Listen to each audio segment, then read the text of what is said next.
দর্শক, mercantile bank ও Bengal commercial ব্যাংকের সহযোগিতায় আরটিভির মনের কথা অনুষ্ঠানে সবাইকে স্বাগত জানাচ্ছি। আমি নুসরাত সাবরিন চৌধুরী, পাওয়ার্ড বাই বেনি বুনন। ভূমিকম্পের মতো আকস্মিক বিপর্যয়ে মুহূর্তেই কাঁপিয়ে দেয় শুধু মাটি নয়, মানুষের মনকেও। ধ্বংস বা ক্ষতি না দেখলেও অনেকের মধ্যে তৈরি হয় শক, শোক ও তীব্র স্ট্রেস। এই সংকটময় সময়ে বিপদ মোকাবেলা, মানসিক স্থিরতা বজায় রাখা, মানসিক ধকল সামলাতে শক্তি সঞ্চয় ও সময় মতো সহায়তা নেয়ার প্রয়োজন বোঝার গুরুত্ব অপরিসীম। আজ আমরা ভূমিকম্প পরবর্তী শোক, শক ও স্ট্রেসের মনস্তাত্ত্বিক ব্যাখ্যা এবং মোকাবেলার পথ নিয়ে কথা বলবো। আমাদের সঙ্গে আছেন ক্লিনিক্যাল সাইকোলজিস্ট রুবিনা জাহান। আপু, স্বাগত আপনাকে আজকে আমাদের অনুষ্ঠানে। আপনাকে অনেক ধন্যবাদ আমাকে ইনভাইট করার জন্য। কেমন আছেন? ভালো আছি, আপনি কেমন আছেন? জি, ভালো আছি। তবে এই যে আজকে আমরা যে বিষয়টা নিয়ে আলোচনা করব, ভূমিকম্প, এবং এর আসলে আমরা সবাই কম বেশি একটা আতঙ্কের মধ্যে আছি। বেশ একটা খুব লম্বা একটা সময় পর্যন্ত আমরা কিন্তু এটাকে এক্সপিরিয়েন্স করেছি, এবং আফটার শক হিসেবে অনেকগুলো ছোট ছোট ভূমিকম্পও হচ্ছে। আমরা জানি যে ফিউচারেও অনেক কিছু একটা আশঙ্কা দেখা দিচ্ছে। সেই জায়গা থেকে যদি একটু আপু আমরা বলি যে ভূমিকম্পের মতো এই যে বিপর্যয় মানুষের মনে কি ধরনের আতঙ্ক বা কি ধরনের প্রতিক্রিয়া আসলে তৈরি করছে, আপনারা কেমন দেখছেন সেই বিষয়গুলো? নানান ধরনের প্রাকৃতিক দুর্যোগ আছে, এটার মধ্যে ভূমিকম্প অন্যতম একটা ইনসিডেন্ট আমরা এরকম করে বলি। তবে আমাদের এই রিজিয়নের মানুষদের জন্য আমরা অনেক বেশি ভূমিকম্প প্রণ না, কিন্তু ওভার দ্য ইয়ার্স ডিফারেন্ট টাইমে আমরা ছোট ছোট ভূমিকম্প আসলে এক্সপিরিয়েন্স করেছি। তো এটার সময় আসলে স্বাভাবিকভাবেই মানুষের মধ্যে একটা তীব্র আতঙ্ক দেখা দেয়। আমরা যদিও এই বছর বোধহয় এটা অনেক বড় একটা তীব্রতাটা অনেক বেশি ছিল এবং সবাই আসলে এক্সপিরিয়েন্স করেছে। তো সেই জায়গা থেকে সবার মধ্যে একটা ভয়, অস্থিরতা, আতঙ্ক, কি হবে, আসলে একটা অনিশ্চয়তা এবং ভয়, আতঙ্ক কাজ করছে সবার মধ্যে, এবং সবাই একটু অ্যালার্ট হয়ে গিয়েছে। কারণ এই যে কন্টিনিউয়াস আমাদের যেই ফোরকাস্টগুলো আসছে যে আরও হতে পারে, আফটার শক আছে, ইভেন এখন আসলে আমরা টেকনোলজিক্যালি অনেক অ্যাডভান্সড, আমরা গ্লোবালি কানেক্টেড। সো এটা ম্যাটার করে না যে বাংলাদেশে শুধু কি হচ্ছে সেটা। তো একই সাথে যখন আমি জিওগ্রাফিক্যালি যেখানেই থাকি না কেন, আমার ক্লোজ প্রক্সিমিটিতে যখন এই ইনসিডেন্টগুলো হয় বা ভূমিকম্প হয়, ওটার কিন্তু আপনার সেকেন্ডারি এফেক্টটা আমাদের মধ্যে পড়ে যে আমিও ভালনারেবল, আমার এখানেও হতে পারে। দেয়ারফর আপনার ওই ভাইকেরিয়াস ওই ট্রমাটা আসলে আমাদের মধ্যেও কাজ করে। সো এবার তো আসলে আমরা ফার্স্ট হ্যান্ড এক্সপিরিয়েন্স করেছি, সো সবাই আসলে বেশি একটু অ্যালার্ট, এবং জনমনে আসলে একটা অস্থিরতা, আতঙ্ক, এবং সাইকোলজিক্যালি সবাই খুব একটা ডিস্ট্রেসের মধ্যে দিয়ে যাচ্ছে বলে আমাদের মনে হচ্ছে। একদমই তাই। এবং যেহেতু সোশ্যাল মিডিয়ার যুগে কিন্তু আমরা সব জায়গায় যে ভয়াবহ বিপর্যয়টা আসলে আমরা খুব দেখতে পাই, তার পরবর্তীতে যেই ঘটনার যে একটা আতঙ্ক সবার মধ্যে বিরাজ করে, সেই বিষয়গুলো আমরা অনেক বেশি দেখতে পাই। এই যে শোক, শক, স্ট্রেস আমরা বলছি, এগুলোর মধ্যে আসলে পার্থক্য কি, এবং তাৎক্ষণিক প্রতিক্রিয়ার জায়গা থেকে লং টার্ম ইম্প্যাক্টগুলো আসলে কেমন হয়? তখন প্রাইমারি আপনার আমাদের যে রেসপন্সটা থাকে ওটা হচ্ছে গিয়ে শক। কারণ আমি রেডি না, এবং হঠাৎ করে হয়েছে এবং এটা আনকন্ট্রোলেবল, আমার নিয়ন্ত্রণের বাইরে। তখন আমাদের প্রাইমারি রেসপন্সটা হয় যে আমরা একটা শকের মধ্যে দিয়ে যাই। শোকটা একটু পরে আসে আসলে। সো আমার শকটা প্রসেস হওয়ার পরে আসে আসলে কি ঘটনাটা হলো, কি ইন্টেন্সিটিতে হলো, দেয়ারফর এটা আমার লাইফে এবং অন্যদের লাইফে, আমার ফিউচারে এটার ইমপ্লিকেশনসটা কি, এটা যখন একজন মানুষ আসলে চিন্তা করতে পারে, প্রসেসড হয় তার মস্তিষ্কে বা ব্রেইনে, তখন আসে তার স্ট্রেসটা। একটা গ্রামে আছে, তার যে স্ট্রেস হবে তার থেকে ঢাকায় যারা আছে তার স্ট্রেসটা বেশি হবে। সো তার মানে হচ্ছে কি, আপনি একটা প্র্যাকটিক্যাল অ্যানালাইসিস করেন, রিয়ালিটিটা নিয়ে আপনি চিন্তা করেন। চিন্তা করার পরে আপনার আসলে ওই যে আনসার্টেনিটি, সেন্স অফ স্ট্রেস, এগুলো কি হবে এটা ডিপেন্ড করে। সো তার মানে আপনার কারো বেশি হতে পারে, কারো কম হতে পারে, স্ট্রেসটা আসে। এবং শকটা হয় আসলে আফটার আর্থকোয়েক। যেমন মনে করেন যে আমাদের এখন যেটা হলো সেটাতে কিন্তু খুব বেশি ইন জেনারেল লস হয়নি, কিন্তু তারপর আমরা দেখেছি যে কিছু মানুষ মারা গিয়েছেন, তাই না? তাহলে যার লস হয়েছে, যে ফার্স্ট হ্যান্ড এক্সপিরিয়েন্স করেছে, আমি যদি ওরকম একটা ইনসিডেন্টের মধ্যে দিয়ে যাই, তাহলে আমার একটা এখানে শকটা বা শোকটা আসবে। শোকটা কী লেভেলে আসবে? আমার যদি সিগনিফিক্যান্ট লস হয়, সেটা আমার হিউম্যান লাইফস হতে পারে, আমার নিজের কোনো ফিজিক্যাল কোনো লস হতে পারে, আমার প্রিয়জনের হতে পারে। তাহলে এই লসের উপরে ডিপেন্ড করবে যে আপনি হচ্ছে গিয়ে কতখানি আপনার শোক হবে। শোকটা আমরা বলি যে আফটার ইনসিডেন্টে ওটা আসবে, based on the consequences that you have lived. একদমই। আপু, আপনাদের ক্লিনিক্যাল প্র্যাকটিসের জায়গা থেকে যদি বলি যে এই ধরনের প্রাকৃতিক দুর্যোগের প্রবণ কিন্তু আমাদের বাংলাদেশ, কিন্তু আমরা ভূমিকম্পের জায়গাটা আসলে অনেকটু কম এক্সপিরিয়েন্স করেছি। বন্যা, ঘূর্ণিঝড় এগুলো নিয়ে আমরা খুব বেশি আসলে অভিজ্ঞতা আমাদের আছে। তো এটা সব থেকে বেশি এই ধরনের বিপর্যয় পরবর্তী যে মানসিক একটা অবস্থা থাকে, এটা কাদেরকে বেশি প্রভাব ফেলে? শিশু, বয়স্ক থেকে শুরু করে আমাদের গর্ভবতী মারা আছেন, নারী পুরুষ ভেদে কাদের মাঝে এটা বেশি দেখতে পান? সেটা বলতে গেলে অবশ্যই শিশু, কারণ শিশুরা কিন্তু মানে ডিপেন্ডেন্ট। তারা কি করবে, তাদেরকে আসলে প্রোটেক্ট করতে হবে। তারা তাদের নিজেদের প্রোটেকশন সম্পর্কে জানে না, তার মানে তারা হচ্ছে গিয়ে অনেক ভালনারেবল। প্রেগনেন্ট উইমেন বা ল্যাকটেটিং উইমেন, তারা অফকোর্স তাদের কন্ডিশনটা একেবারেই ডিফারেন্ট। তারা একটা মানে চাইল্ড বিয়ারিং যেই প্রসেসটা, সেটা তো আসলে নানান লেভেলে সেন্সিটিভ, এবং তখন তো তাকে আসলে অনেক প্রোটেকশনের মধ্যে রাখতে হয়। এনি কাইন্ড অফ নেগেটিভ কোনো এনভায়রনমেন্টাল কোনো কিছু আসলে সেটা কিন্তু তার এবং তার যেই বেবি আছে তার কিন্তু উপরে পড়বে। তাহলে আমরা বলি যে প্রেগনেন্ট উইমেন, এবং অফকোর্স আপনার এল্ডারলি, এগেন তারাও আবার ডিপেন্ডেন্ট।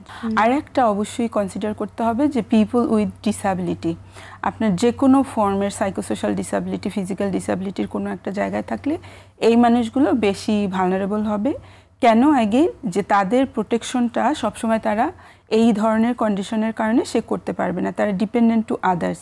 আর এই ধরনের যখন দুর্যোগ হয় তখন কিন্তু এই প্রোটেকশনের জায়গাগুলো অনেক বেশি শেকি হয়ে যায় এবং অনেক বেশি ভ্যারিয়েবল। কে কতটুকু সাপোর্টটা পাবে এটা ডিপেন্ড করবে তার ওভারঅল এনভায়রনমেন্টাল, তার সোশ্যাল সাপোর্ট, ফ্যামিলি সাপোর্ট, তাকে কেয়ার গিভিংয়ের জায়গায় কারা আছে। সেই মানুষটা যদি ভালনারেবল হয় তাহলে তো এই মানুষটা আলটিমেটলি সে মানে আরো ভালনারেবল হয়ে যাবে।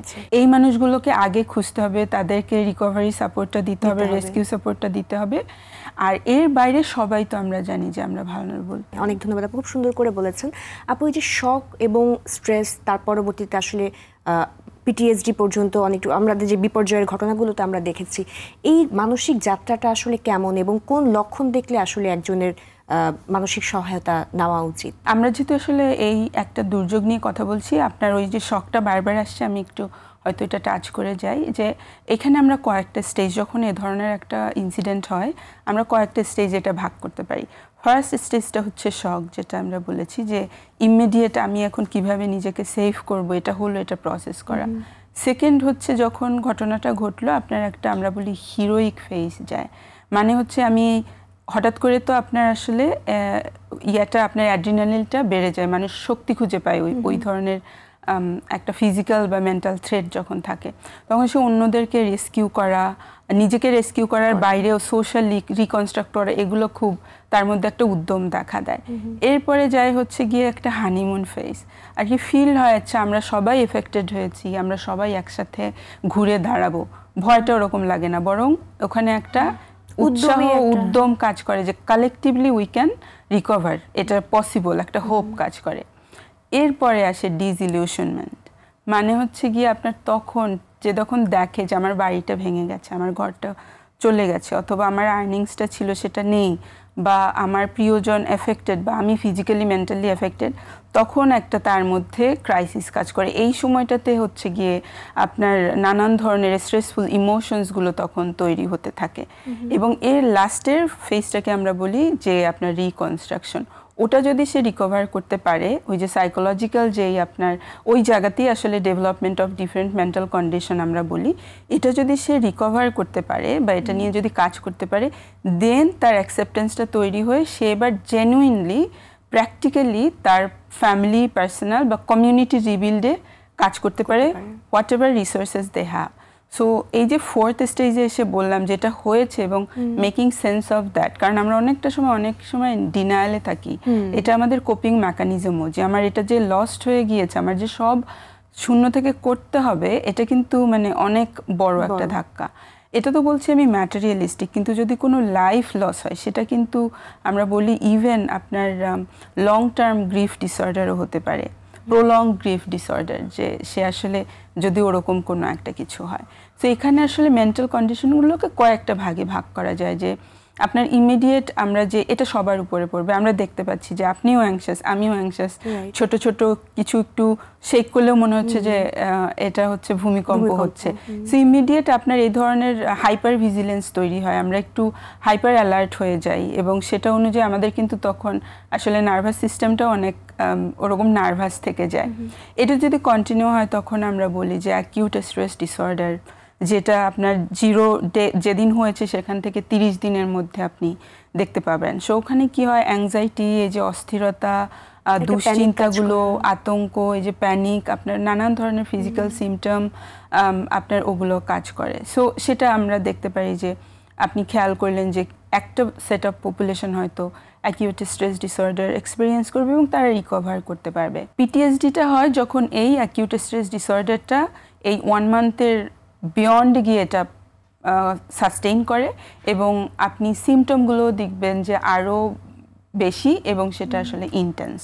আপনার নাইটমেয়ার্স হওয়া, আপনার বারবার ওই রুমিনেশনগুলো হচ্ছে যে সিমিলার ইনসিডেন্ট আবার ঘটছে। এবং পিটিএসডিটা হয় তখন আমরা বলি যে কোনো যদি সিগনিফিক্যান্ট লস হয়, আপনার কাছের কেউ মারা গিয়েছে বা you have lost all of your houses and everything that you had, এরকম সিগনিফিক্যান্ট লস যদি হয় এবং যদি সে ফার্স্ট হ্যান্ড এক্সপিরিয়েন্স করে তখন আসলে পিটিএসডি হওয়ার ঝুঁকিটা বেশি থাকে।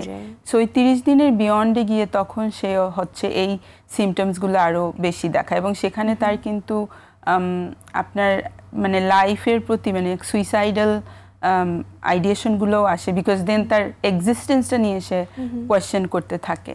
এই জিনিসগুলো যেরকম আপনার পিটিএসডির সিমটম, যারা প্রলংড সময় ধরে এ ধরনের একটা ভালনারেবল একটা সিচুয়েশন বা কন্ডিশনে এক্সপোজড এবং it is not going anywhere any time soon, মানে ওইটা দিয়েই তার রিয়ালিটি হয়েছে যে এনি সময় এটা হবে, তখন তার আসলে যদি সে এ ধরনের কন্ডিশনে থাকে, তার যদি প্রিভিয়াস কোনো লস থাকে এবং ফিউচারে হতে পারে এ ধরনের যদি কোনো পসিবিলিটিস থাকে, তখন সেই মানুষদের কমপ্লেক্স আপনার পিটিএসডি ডেভেলপ হতে পারে এবং আরও এটা আসলে আরও কঠিন, বিকজ এটা অনেক লম্বা সময় ধরে মাল্টিপল আপনার ফেনোমেনা দিয়ে এই জিনিসটা তখন স্ট্রাকচার্ড হয়ে যায়। আর এই যে এএসডি, পিটিএসডি, সিপিটিএসডি এগুলো হয়তো আর একটু কম মানুষের যাবে, বাট কমনলি মানুষ অ্যাংজাইটি এবং ডিপ্রেশনের মধ্যে এটা হবে। এই ক্ষেত্রে আপু যে মানসিক চিকিৎসার যাত্রাটা আসলে কেমন থাকে বা সেই ক্ষেত্রে কাউন্সেলিং এর রোলটা আসলে কেমন? এই সময়টাতে আমরা বলি যে অ্যাওয়ারনেস অনেক বেশি হেল্প করে ফার্স্ট, কারণ আমরা অনেক মিসকনসেপশন দিয়ে তখন ভীত হয়ে যাই। আমাদের কিছু বিহেভিয়ার আমাদেরকে ভালনারেবল করে। এই যে ভূমিকম্প হলো, আমরা এখন কন্টিনিউয়াসলি নিউজ বিঞ্জ রিড করছি এবং ওই আমি কিন্তু খুঁজে খুঁজে ওগুলোই দেখছি কি হবে, একদম সারাক্ষণ অ্যালার্ট দেখছি যে শেক করলো কিনা বা কোথায় হলো, রাইট। সো আমি কনসেন্ট্রেশন দিচ্ছি ওগুলাতে বেশি, আমি টাইম স্পেন্ড করছি এরকম একটা কন্টেন্টে যেটা কন্টিনিউয়াসলি আমার মধ্যে অ্যাংজাইটি ইনডিউস করছে। এটা যখন কেউ এরকম করতে থাকবে সে তো বুঝছে না this is an unhelpful behaviour. Practically একটা প্ল্যান করা যে আমি কিভাবে সেফ থাকবো, সেটা যখন আমরা কাম অ্যান্ড কোয়াইট মাইন্ডে আছি তখন সেটার একটা প্ল্যান করলে তখন আমরা অ্যাসিওর্ড ফিল করি যে I have some plan, so আমি ওরকম কিছু হলে আমি এটা করতে পারবো। তখন আমাদের কিছু একটা sense of control, sense of safety develop করে। এগুলো খুব কাজ করবে, কারণ আমি কিন্তু একটা এরিয়ার যদি মনে করেন 20,000 মানুষ, সবাইকে আসলে থেরাপি, আমাদের তো সেই থেরাপি সবার জন্য দরকার নাই, আর সেটা পসিবলও হবে না। এনকারেজ করি যে এই ধরনের দুর্যোগের বা যখন হাইপার ভেন্টিলেশন হয়, অ্যাংশাসনেসটা অনেক বেড়ে যায়, ফিজিক্যাল সিমটমস আসে, তখন ব্রিদিং রিল্যাক্সেশন করার জন্য। কারণ আমরা জানি যখন আপনার ব্রেইনটা কাম তখন ইউ ক্যান থিঙ্ক প্রোঅ্যাক্টিভলি এবং প্র্যাকটিক্যালি। সো এগুলো প্র্যাকটিস করা, অ্যাংজাইটিগুলো হলে শেয়ার করা কারোর সাথে যে কি নিয়ে আমি অ্যাংশাস, আপনার ইমোশনটাকে বের করা এবং সেটাকে প্রসেস হতে দেওয়া ইন এ সেফ এনভায়রনমেন্ট, এগুলো ম্যাক্সিমাম মানুষকে হেল্প করবে। আপনার সিমটমসগুলো যদি কন্টিনিউয়াস হয়, পারসিস্টেন্ট হয় এবং আপনি দেখছেন যে 2 সপ্তাহেরও বেশি সময় ধরে এটা একই লেভেলে সাস্টেইন করছে, then maybe it requires clinical attention. তখন আসলে therapy, counselling support, psychiatric evaluation, অনেক ক্ষেত্রে অনেকের কিন্তু সাইকোসিস হয়ে যায়, হ্যাঁ, এই ধরনের ক্ষেত্রে। সো তখন এগুলো করতে হবে। জি, অনেক ধন্যবাদ আপু। এই বিষয়ে আমরা আরো শুনবো ছোট্ট একটা বিরতির পর।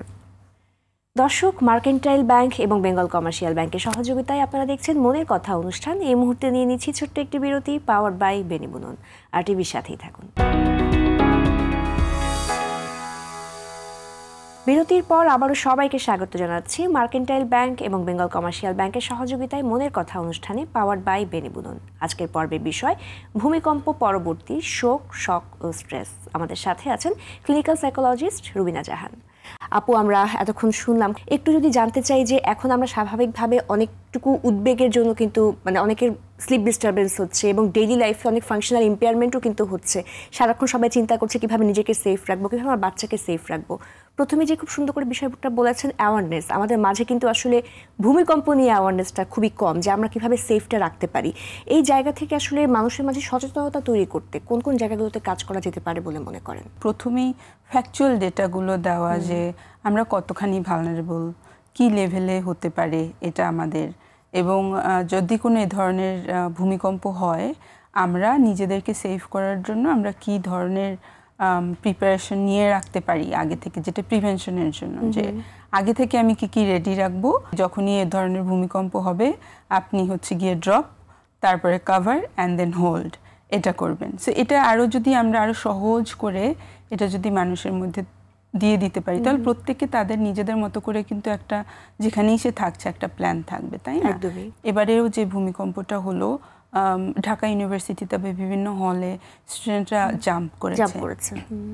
এটা আমরা আগুনের সময়ও দেখি যে ফায়ার ব্রেক হলে। এটা কিন্তু হয় যে আমরা যদি এটাকে সাইকোলজিক্যালি দেখি, যে কোনো যখন আপনার ডেঞ্জার হয়, সো তখন সে কি করে, তার অটোমেটিক রেসপন্সটা হচ্ছে আমাকে প্রোটেক্ট করতে হবে। সে এই যে যখন ডেঞ্জার হয় তখন তিনভাবে মানুষ রেসপন্স করে, যে আপনার fight, flight and fridge. Fight কি করে দেখবেন, অনেকেই গিয়ে ঘটনাটা ঘটেছে, আমার কাছে যা আছে, শিশু আছে, বয়োবৃদ্ধ আছে, তাদেরকে নিয়ে সে একটা দৌড় দিয়ে বের হয়ে যায় বা কিছু একটা করে, সে ফাইট করার চেষ্টা করে। ফ্লাইটে কি হয় অনেক সময়, যে ওই যে আমাকে বাঁচতে হবে, সো তখন সে যে কোনো জায়গায় যে কোনো কিছু, ওই যে বাঁচাটা এত বেশি প্রমিনেন্ট থাকে সামনে, সে যে কোনো ওইটা কতখানি তার জন্য হেল্পফুল সেটা সে বুঝতে পারে না। এবং এখান থেকেই হয়তো ওই যে যারা জাম্প করে, আমাকে বাঁচতে হবে, বের হতে হবে, সো সে আর অ্যানালাইসিসটা করতে পারে না। অনেকে আছে কিছুই করতে পারে না, একেবারে ফ্রিজ হয়ে যায়। এই ধরনের কন্টেন্ট বা এই ধরনের অ্যাওয়ারনেস, ছোট খুবই ক্রিস্প মেসেজগুলো আমি বারবার দেখবো, আমার কিন্তু ব্রেইন রেডি হবে। এবং ব্রেইন রেডি হলে ও কিন্তু ওই নোন মেসেজটাই প্রথম রেসপন্স করবে, যেটা তার ফোর ব্রেইন এসেছিল, যে ওকে কোনো একটা ঝাঁকুনি দিয়েছে, আমি ওই টেবিলটার নিচে গিয়ে বসে থাকবো, বিকজ ওই মেসেজটাতে ব্রেন অভ্যস্ত হয়েছে। সো অ্যাওয়ারনেস মেসেজগুলো কিন্তু এ ধরনের বিগ ইম্প্যাক্ট রাখতে পারে, যে আমরা ছোট ছোট টেকনিক আমরা যদি তিনটা ভাগে ভাগ করি নিজেকে সেভ করার জন্য, কারণ তখন সেটা প্রাইমারি আমার গোল হবে। তারপরে ঘটনাটা চলে গেল, এবার আমি কি করব, পোস্ট। এভাবে যদি ভেঙে ভেঙে করা হয় তখন কিন্তু আসলে মানুষ অনেকখানি নিজেকে একটা সেফগার্ড তৈরি করতে পারবে। আমাদের দেশে কি তাহলে অ্যাওয়ারনেস হচ্ছে না? হচ্ছে, কিন্তু অনেকখানি সেটা ফিজিক্যাল কনটেক্সটের উপরে। আমার মনে হয় খুব ইম্পর্টেন্ট এটাকে আমাদের হেলথ অ্যাজ এ হোল দেখে মেন্টাল প্রিপারেশনটা, ছোট ছোট টেকনিক, যে সে কীভাবে তখন কাম থাকতে পারে। যখন সে টেবিলটার নিচে বসে আছে, ওইখানে ওই মেসেজটাও থাকা, যে আপনি স্লোলি একটু ব্রিথ ইন ব্রিথ আউট করেন, তাহলে আপনার মাইন্ড কাম হবে, তাহলে আপনার ব্রেইন প্রপারলি কাজ করবে। সো আমার নিজের কিভাবে ম্যানেজমেন্ট করবো, আমার অ্যাংজাইটি ম্যানেজমেন্ট করার জন্য কি টুল আছে, কি অ্যাক্টিভিটি আছে, আমার মনে হচ্ছে ওটাও একটু অ্যাড করতে হবে। আপু, এই ক্ষেত্রে আসলে পরিবারের ভূমিকা এবং শিক্ষা প্রতিষ্ঠানের ভূমিকাটা কেমন হওয়া উচিত? শিক্ষা প্রতিষ্ঠানের অনেক বড় ভূমিকা আছে আমার মনে হয়, কারণ এটা তো আসলে রেগুলার একটা এটাও কিন্তু একটা আমার কাছে মনে হয় লাইফ স্কিল, লিটারেসি। আমরা অন্য কিছুর মতো যে আমাকে যে সেফ রাখতে হবে, এটা তো আমার একটা লাইফ স্কিল হওয়া দরকার। এবং শুধু এডুকেশনাল ইনস্টিটিউশন না, মানে যে কোনো আপনার ইনস্টিটিউশন, অর্গানাইজেশন একটা যে রেগুলার ফায়ার ড্রিল করে না, তারপরে এরকম হলে অ্যালার্ম হলে তুমি কিভাবে কি করবে, সেই জিনিসগুলো টিচ করা। কারণ আপনি দেখবেন যে ছোট ছোট স্টেপ, যে এরকম একটা ঘটনা ঘটেছে, আমি সব কিছু রেখে আমার ব্যাগ, আমার ওটা নিয়ে আমি চিন্তা করছি, তখন আমি টাইম লস করছি, তাই না? সো এই ধরনের আপনার একদম হ্যান্ডস অন ট্রেনিংগুলো কি করে মানুষকে ট্রেন করে সে নিজে কিভাবে বাঁচবে। এবং এই ক্ষেত্রে কিন্তু ওই ট্রেনিংটাও থাকে যে তুমি অন্য কাউকেও কিভাবে সাপোর্ট করতে পারো। ইউজুয়ালি যারা ভলান্টিয়ারিং করে তাদেরকে এই ট্রেনিংটা দেওয়া হয় যে তারা রেস্কিউর হিসেবে কাজ করবে কিভাবে। আমার কাছে মনে হয় ইন্টেনশন এটা হওয়া দরকার না, ইন্টেনশনটা হওয়া উচিত যে সবাই যাতে ওই বেসিক ট্রেনিংটা থাকে, তাই না, নিজেকে সেভ করার সেই জায়গাটা। হ্যাঁ, মানে যদি কোনো অগ্নিসংযোগ হয়, কোনো একটা ভূমিকম্প হয়, তখন আমি কিভাবে নিজেকে সেভ করব, এটাও বেসিক একটা লাইফ স্কিল লার্নিং এর মতোই আমার কাছে লাগে। এটা একদমই তাই। আপু খুব সুন্দর বলেছেন। আপু একজন ক্লিনিক্যাল সাইকোলজিস্ট, আপনি সেই জায়গা থেকে যদি বলেন যে দর্শকদেরকে তাৎক্ষণিক মানে কোপিং স্ট্র্যাটেজির বিষয়গুলো তাদের কিভাবে আসলে এটাকে আয়ত্তে আনা উচিত, বা স্পেসিফিক কোনো টিপস যদি আপনার থেকে থাকে। ফার্স্টলি হচ্ছে গিয়ে যে আমি একবার বলেছি, আবার এমফাসাইজ করতে চাই যে আমি তখনই একটা প্র্যাকটিক্যাল সলিউশন বা প্র্যাকটিক্যাল প্রবলেমকে আমি প্র্যাকটিক্যালি সলভ করতে পারবো যখন আমি কাম অ্যান্ড কোয়াইট আছি, আমার ব্রেইন লজিক্যালি এবং কগনিটিভলি এনহ্যান্সড এবং কাজ করছে ঠিকঠাকভাবে। আমাদেরকে আসলে ওই যে breathe in and breathe out আমরা বলি, খুবই ইজি, যে কোনো জায়গায় বসে একটা ছোট ব্রিদিং রিল্যাক্সেশন করে ফেলা যায়। আমরা শ্বাস প্রশ্বাসের ব্যায়াম বলি। ব্রিদিংটা করা, অল্প সময় দিয়ে নাক দিয়ে শ্বাসটা নেওয়া, এরপর কিছুক্ষণ একটু হোল্ড করা, ওই যে টেনশনটা টাইট করে রাখলাম, অ্যান্ড দেন ওটা মুখ দিয়ে বের করে দেওয়া, আরও স্লোলি আপনার ওই টেনশনটা রিলিজ হয়ে গেল। এটাতে যেটা হয়, আপনি কনসেন্ট্রেশনটা আপনার শ্বাস প্রশ্বাসে নিচ্ছেন, সো আপনি একটা অন্য জায়গায় কনসেন্ট্রেট করছেন, এবং যেই কনসেন্ট্রেশনটা আসলে আপনাকে হেল্প করছে অলসো যেই ব্রিদ ইন আর ব্রিদ আউট, ওটাও ইন্টারাপ্টেড হয়ে যায় কোনো একটা ডেঞ্জারে, সো ওটা আপনাকে কাম হতে হেল্প করে। ভূমিকম্প বুঝি আবার হচ্ছে এবং আমি কনসেন্ট্রেট করতে পারছি না, রাতে ঘুমাতে যেতে পারছি না, যে যদি হয় আমি কি হবে। এখানে গ্রাউন্ডিং এক্সারসাইজ আমরা বলি খুবই হেল্প করে। এটা একটা রিয়ালিটি চেকের মতো। মানে গ্রাউন্ডিংটা যেটা বলে যে যদি আপনার মনে হচ্ছে যে আপনার ভূমিকম্প হচ্ছে, আসলে হচ্ছে না, so what you can do, আপনি যেখানে আপনি দেখতে পারেন যে আপনার ফিট একটা কোনো একটা ফ্লোরে আছে না, ট্রাই টু ফিল, ওইটা আপনাকে একটা সেন্স অফ সেফটি দিচ্ছে এবং ইটস নট শেকিং। অনেক সময় আমরা এই যে আপনি দেখতে পারেন কোথায় আছেন, অনেক সময় আনরিয়াল লাগে যে হচ্ছে বুঝি, আবার আমার ইমোশনটা অনেক বেশি পপ আউট করে ফেলে, রিয়ালিটি কি হচ্ছে ওটার সাথে আমি ডিসকানেক্টেড হয়ে যাই। গ্রাউন্ডিংটা করি আমরা রিয়ালিটির সাথে কানেক্টেড হওয়ার জন্য। তখন ইমোশন ফোকাসটা থেকে আমি রিয়ালিটি ফোকাস হলে আমার মনে হয় যে না, আমি ওই অবস্থায় নাই। You can feel again, so you create safety around you grounding exercise করে। এটা আমরা আরও অনেক ডিটেইল ইলাবোরেটেড করি, but I think this is enough, যে জাস্ট অত ডিটেইলে না গেলেও এতটুকু আপনার করলেও আপনি বুঝতে পারবেন যে আপনি আসলে মোটামুটি একটা সেফ এনভায়রনমেন্টে আছেন। অনেক সময় আছে না, আমরা ভয় পাই এবং আমি আসলে আর বাঁচবো না, আমি কিছু করতে পারবো না, ওরকম সময় আমরা হেল্পলেস ফিল করি, আনকন্ট্রোলড ফিল করি, এবং ওইটা কিন্তু নিজে আলটিমেটলি ওরকম অ্যাক্টও করি as if I can not do anything. So ওইটাকে রিকনস্ট্রাক্ট করা যে যদি এরকম কিছু হয়, I have a plan, I will do this, that and that. So আপনার সেলফ টক বা আপনার যে যেই একটা ইনস্ট্রাকশন আপনি দিচ্ছেন, সেটাকে স্ট্রেংথের এন্ডে বিল্ড করা, যে আমার একটা প্ল্যান আছে, আমি এটা পারবো। কনফিডেন্সটা আপনার একটু বেটার হবে, এবং আপনি জানেন যে ওই যে আগে বলেছিলাম হ্যাভ সাম প্ল্যান, আপনার মতো করে ঘরের মধ্যে আমি কোন জায়গায় গিয়ে লুকাবো, ওয়ার্ক প্লেসে থাকলে আমি কোন জায়গায় সেফটি ক্রিয়েট করব। সো ওটা যখন থাকে তখন আপনি অনিয়ন্ত্রিত ফিল করেন না। একদমই। অ্যাগেইন এরপরে কি আছে, বাকিটা হচ্ছে গিয়ে অ্যাকসেপ্টেন্স, যে ওকে আমি আমার মতো করে রেডি হয়েছি বা আমার মতো করে চেষ্টা করছি, এর বাইরে যদি কিছু হয় সেটা আউট অফ কন্ট্রোল, সেটা যেরকম আমার কন্ট্রোলে নেই, আমার চারপাশে কারো কন্ট্রোলে নেই।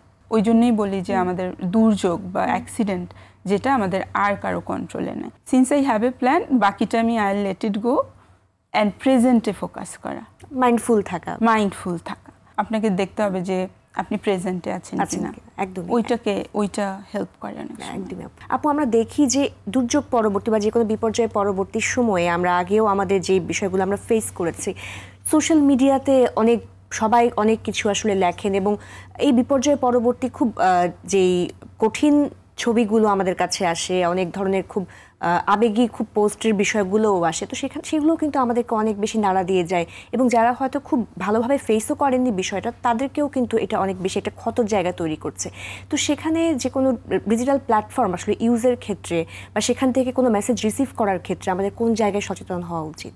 সচেতন আমি বলবো যে অ্যাক্টিভলি ডিসকারেজ করা উচিত। আমার কাছে মনে হয় যে একটা তো সোশ্যাল মিডিয়ার অ্যালগোরিদম থাকে যে ওরাই বলে যে এটা দিও না, এটা হচ্ছে গিয়ে ভিজুয়ালি আনপ্লিজেন্ট বা এটা কারোর মধ্যে রিস্ক তৈরি করতে পারে যারা আরও ভালনারেবল। আমাদের নিজেদেরও আসলে সক্রিয়ভাবে হয়তো ওইটা সিন না করাটা উচিত, একটা প্র্যাকটিস করা যে আমরা এটা এনকারেজ করব না। কারণ আপনি দেখবেন যে আমার ক্ষেত্রেও হয়, বা আমি অনেক মানুষকেই দেখেছি যে এগুলো নিতে পারে না, তখন তারা নিজেরা অ্যাভয়েড করে। কিছু শিল্ড ইউজ করা, কিছু প্র্যাকটিসেস আছে যে আপনি একটু ব্লার করে দিতে পারেন নিউজটা যদি বলেন, হেল্প করে আমাদের সচেতন হতে যে আচ্ছা এই লেভেলের ডিভাস্টেশন হয়েছে। একদম, অর্থাৎ আমি আরো 10 জন মানুষকেও কিন্তু এই ভালনারেবল জায়গাটা আসলে তৈরি করে দিচ্ছি। এবং শিশুরা আপনি চিন্তা করে তারাও সোশ্যাল মিডিয়াতে আছে, তো এটা আসলে খুবই ভ্যারিয়েবল যে কার উপর কতখানি নেগেটিভ প্রভাব পড়ছে, এটা সবার রেসপন্সিবল হওয়া উচিত। এবং আপু আমরা দেখেছি যে কোনো ঘটনার হয়তো সত্যতা যাচাই না করে আমরা আগের কোনো ভিডিওস বা খুবই মানবিক বিপর্যয়ের যে বিষয়গুলো হয়ে থাকে সেগুলো হয়তো বা এই প্রেক্ষাপটের বলে আসলে আমরা সেটাকে শেয়ার করছি, তো সেখানে আরেকটু দায়িত্বশীল হতে হবে। একদমই তাই। আপু, সাইকোলজিক্যাল ফার্স্ট এইড এটা সম্পর্কে আমরা অনেকটুকু জানি যে এই যে কোনো দুর্যোগ পরবর্তী সময় বা বিপর্যয় পরবর্তী সময়ে এটা কিভাবে আসলে সহায়তা দিয়ে থাকে, বা এই ধরনের ট্রেনিংগুলোও আসলে আরো কতটুকু দেওয়া উচিত বলে মনে করেন? ফিজিক্যাল ফার্স্ট এইড যেরকম আছে, সাইকোলজিক্যাল ফার্স্ট এইডটাও ওইটার একেবারে সেম জিনিস। সো এটা মাস লেভেলে দেওয়া উচিত, কারণ আমাদের রিসোর্স অত থাকে না, অলসো আমরা বেশি ভালনারেবল। সো আমাদের আসলে নন স্পেশালিস্টদের ট্রেন করেন, ভলান্টিয়ারদের, যে কেউকে আপনি এটাতে ট্রেন করতে পারবেন। এটার জন্য কোনো একটা ক্রাইটেরিয়া ডিগ্রি বা এরকম থাকতে হবে তা না, আপনি সব জায়গায় এটা করতে পারবেন। এটা কি করে যে কোনো একটা দুর্যোগ ঘটার পরে ওই যে মানুষ ফিজিক্যালি যেভাবে ইম্প্যাক্টেড হয়, এর থেকে অনেক বেশি সাইকোলজিক্যালিও তারা আসলে ইম্প্যাক্টেড হয়। তখন আপনি ওই যে বারবার আসে, যদি আপনি সাইকোলজিক্যালি একটা সেফ জায়গায় না তৈরি করতে পারেন, আপনি প্রপার ম্যানেজমেন্ট পুরো আপনার হোল এনভায়রনমেন্ট করতে পারবেন না। যারা এটাতে ট্রেন থাকে, কোনো একটা দুর্যোগের পরে মানুষ যে দিশেহারা হয়ে যায়, হয়রান হয়ে যায়, একটা মাস প্যানিক কাজ করে, অ্যাংজাইটি কাজ করে এবং কি করবে বুঝতে পারে না, একটা সেন্স অফ মানে লস কাজ করে, নর্মালিটি ইজ গন। তখন তাদেরকে হচ্ছে গিয়ে ইমোশনাল সাপোর্টটা দেওয়া হয় এবং এনভায়রনমেন্টালি তার ম্যাটেরিয়ালিস্টিক কী হয়েছে এবং সেটা হচ্ছে গিয়ে অ্যাসেস করা একটা তার ক্ষতির জায়গাটা, অ্যান্ড তারপর তাকে ওই অ্যাপ্রোপ্রিয়েট একটা সাপোর্টিং সিস্টেমের সাথে কানেক্ট করা, রেফার করে দেওয়া। Listen, look and then link, psychological first aid এটা করা হয়। তার মানে মানুষটাকে আমি সেফটি বিল্ড করব থ্রু লিসনিং এবং সাপোর্টিং মেন্টালি, অ্যান্ড দেন তার কি ক্ষয়ক্ষতি হয়েছে ওইটা আন্ডারস্ট্যান্ড করার চেষ্টা করা তার সাথে কথা বলে, এবং তাকে ওই রিলেটেড কে কে সাপোর্ট দিচ্ছে, কোথায় যেতে পারে সেখানে তাকে লিঙ্ক করে দেওয়া। সো এটা খুবই ইমিডিয়েট। যে কোনো দুর্যোগে কিন্তু আপনার মনে করেন যে এই সাইকোলজিক্যাল ফার্স্ট এইডটা it is a mandatory support system, এটা থাকতেই হবে। এবং এটা একটা স্টেট লেভেলেও কিন্তু অনেক বেশি কমিউনিটি রিসোর্স এটাতে ডেভেলপ করা উচিত, কারণ ইমিডিয়েটলি ডিপ্লয়েবল তারাই কমিউনিটিতে থাকে, তারাই ওখানে কমিউনিটিকে বেটার আন্ডারস্ট্যান্ড করতে পারে, তারাই ইমিডিয়েটলি ওই সাপোর্টটা দিতে পারে। সেটা খুব ইম্পর্টেন্ট, খুব হেল্প করে। একদমই আপু, আমাদের এবারে বিশ্ব মানসিক স্বাস্থ্য দিবসের বিষয় থিমটাও কিন্তু আসলে এই দুর্যোগ বা তার পরবর্তী যে মেন্টাল ইম্প্যাক্ট সেই বিষয়গুলো নিয়েই ছিল। বাংলাদেশের প্রেক্ষাপটে আমরা আসলে যে কোনো বিপর্যয় বা দুর্যোগ পরবর্তী সময়ে মানসিক স্বাস্থ্য সহায়তা দিতে ক্ষেত্রে আসলে কতটুকু প্রস্তুত, এবং এর আরও কি কি করা যেতে পারে এই বিষয়টাকে আরও সামনে নিয়ে আসার জন্য? আপনি দেখবেন যে সার্ভিস সিস্টেম কিছুটা আছে, রোহিঙ্গা যেই ইনফ্লাক্সটা হয়েছে আমাদের কক্সে, বিকজ ওটা একটা গ্লোবাল অ্যাটেনশন পেয়েছে ওখানে। কিন্তু এটার বাইরে যদি আমরা ন্যাশনাল ল্যান্ডস্কেপে আসি, যে বন্যা, এই যে ঘূর্ণিঝড়, জলোচ্ছ্বাস, এগুলো যে হচ্ছে আমাদের ন্যাচারাল ডিজাস্টার বা আর্থকুয়েক, এগুলোর কিন্তু অনেক বেশি যে আপনার কিছু আছে তা না, এবং প্রপার পাথওয়েটাও ওই অর্থে হয়তো নাই। একটা যে আপনার সিস্টেমের মধ্যে থাকবে যে জিনিসটা রেডি আছে, যখন কিছু হচ্ছে তখন যাতে আমরা এটার হোলিস্টিক সাপোর্টটা পাই। যেটা করা দরকার সেটা হচ্ছে যে অ্যাগেইন বারবার যেটাই হয়, আপনি দেখবেন কোনো একটা কিছু হলে সবাই ত্রাণ নিয়ে যায়, হয়তো ব্ল্যাঙ্কেট দিচ্ছে, খাবার উপাদান দিচ্ছে, ফিজিক্যাল জিনিস। হ্যাঁ, এটার জন্য অনেক কিন্তু ইনস্ট্যান্ট ডোনেশন কেউ করে এবং সেটা দিয়ে সবাই যায়। আমি মেন্টাল হেলথ প্রফেশনাল হিসেবে বারবার ওটাই বলি যে এবারের থিমটাও যেটা বলছে তাই না, যে আপনার মেন্টাল হেলথ অ্যান্ড সাইকোসোশ্যাল সার্ভিসের অ্যাক্সেসটা ভীষণ ইম্পর্টেন্ট। এটা আপনার ইনস্ট্যান্ট সবসময় মোবিলাইজ হয়ে যায় এবং এটা দেখবেন যে কিছুদিন পর আর নাই। এই ধরনের দুর্যোগকে মোকাবেলা করার জন্য এটার একটা strong mental health psychosocial support সিস্টেমটা ডেভেলপ করা যাবে যদি আমরা এটা প্রাইমারি হেলথ সেটিংয়ের সাথে একীভূত করি। এবং তার মানে কি আপনি সিস্টেমে ওটাকে দিয়েছেন এবং প্রতিবার হওয়ার পরে এটা নিয়ে আলাদা করে দৌড়ঝাঁপ করতে হবে না। হ্যাঁ, এই যে মাইলস্টোনের যে ঘটনা, সেখানেও কিন্তু আপনার একটা যদি সিস্টেম থাকতো ইনস্ট্যান্টলি সেটা রান করতো, ওখানেও কিন্তু খুবই ডিফারেন্ট এন্টিটি এসে একটা সাপোর্ট সিস্টেম দিয়েছে। সো স্টেট লেভেলে এই প্ল্যানিংটা থাকাটা জরুরি। ফায়ার সার্ভিসের দেখেন এটার একটা আলাদা ডিপার্টমেন্ট আছে, তো রেডি করে রেখেছেন। প্রতিদিন তো সব জায়গায় হচ্ছে না। সাইকোলজিক্যাল বা এই যে মেন্টাল হেলথ সাইকোসোশ্যাল সাপোর্ট, এটাও আসলে ওই ইন্টিগ্রেটেড হওয়া উচিত ওভাবেই, যে আপনি দুর্যোগ যে মোকাবেলা করেন সেই সিস্টেমের মধ্যে থাকা উচিত। এবং এটা অনেকটা আসলে কমিউনিটি বেসড হতে হবে, এটা সেন্ট্রালাইজড হলে হবে না। কমিউনিটিতে আপনার এই সিস্টেমটা ডেভেলপ করতে হবে, তাহলে আপনার ইমিডিয়েটলি অ্যাক্সেসিবল হবে।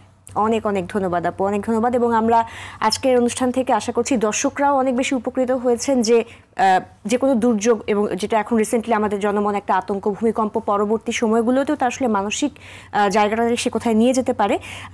অনেক ধন্যবাদ আপনার মূল্যবান সময়ের জন্য। আশা করছি পরবর্তী কোনো অনুষ্ঠানে আবার আপনাকে পাশে পাবো। আপনাকে অনেক ধন্যবাদ, কথা বলে খুব ভালো লাগলো। দর্শক, আজকের আলোচনায় আমরা বুঝলাম ভূমিকম্পের মতো আকস্মিক বিপর্যয়ে শোক, শক ও স্ট্রেস কত গভীর ছায়া ফেলতে পারে আমাদের মনে। এই অনুভূতিগুলো খুবই স্বাভাবিক, তবে এগুলোকে বুঝে অপরের পাশে দাঁড়ানো এবং নিজেও সময় মতো সহায়তা নেওয়া, এটাই সাহস ও মানসিক শক্তির সবচেয়ে সুন্দর প্রকাশ। দুর্যোগে শুধু শারীরিক নয়, মানসিক নিরাপত্তাও সমান জরুরি। নিজের অনুভূতিকে অবহেলা না করে পরিবার ও আশেপাশের মানুষের পাশে দাঁড়ানোই হলো মানসিক পুনর্গঠনের প্রথম ধাপ। আজকের মতো বিদায় নিচ্ছি। মার্কেন্টাইল ব্যাংক ও বেঙ্গল কমার্শিয়াল ব্যাংক নিবেদিত আরটিভির মনের কথা অনুষ্ঠান থেকে, পাওয়ার্ড বাই বেনেবুনন। সবাই ভালো থাকুন, সুস্থ থাকুন, দেশকে ভালোবাসুন আর অবশ্যই নিজেকে মাদকমুক্ত রাখুন।